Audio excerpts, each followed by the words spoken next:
Thiruvananthapuram ശ്രീകാര്യത്ത് KAAPA case പ്രതി ജോയിയെ വെട്ടിക്കൊലപ്പെടുത്തിയ കേസിൽ മുഖ്യപ്രതിക്കായി അന്വേഷണം ഊർജിതം. ഗുണ്ടാസംഘത്തിൽ 5 പേരെ ഇന്നലെ അറസ്റ്റ് ചെയ്തിരുന്നു. ഇവരെ കസ്റ്റഡിയിൽ കിട്ടാൻ പോലീസ് ഉടൻ അപേക്ഷ നൽകും.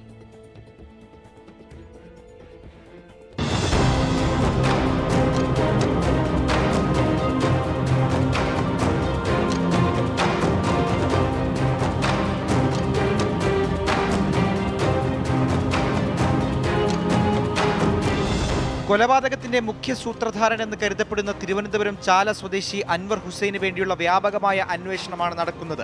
കൊലപാതകം നടത്തിയ സംഘത്തിൽ അറസ്റ്റിലായ കുറ്റ്യാണി സ്വദേശികളായ സജീർ, രാകേഷ്, പാപ്പനംകോട് സ്വദേശി വിനോദ്, ശ്രീവരാഹം സ്വദേശി ഉണ്ണികൃഷ്ണൻ, മുട്ടത്തറ സ്വദേശി നന്ദുലാൽ എന്നിവരെയാണ് 14 ദിവസത്തേക്ക് കോടതി ഇന്നലെ റിമാൻഡ് ചെയ്തത്.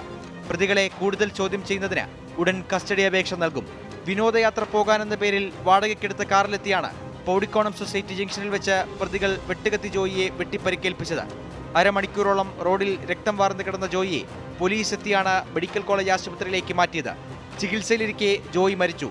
ആശുപത്രിയിലേക്കുള്ള യാത്രക്കിടെ പ്രതികളുടെ വിവരങ്ങൾ ജോയി പോലീസിനോട് പറഞ്ഞിരുന്നു. തുടർന്ന് പ്രതികൾ സഞ്ചരിച്ച കാർ നെയ്യാറ്റിൻകരയിൽ നിന്ന് കണ്ടെത്തി. കാറിൽ നടത്തിയ പരിശോധനയിൽ രക്തക്കറയും വിരലടയാളവും ലഭിച്ചു. ഇതിന്റെ അടിസ്ഥാനത്തിൽ നടത്തിയ അന്വേഷണത്തിലാണ് 5 പേരെയും പിടികൂടിയത്. മണ്ണ് മാഫിയ സംഘങ്ങൾ തമ്മിലുള്ള സാമ്പത്തിക തർക്കമാണ് കൊലപാതകത്തിലേക്ക് നയിച്ചതെന്ന് പോലീസ് പറയുന്നു. 24 തിരുവനന്തപുരം.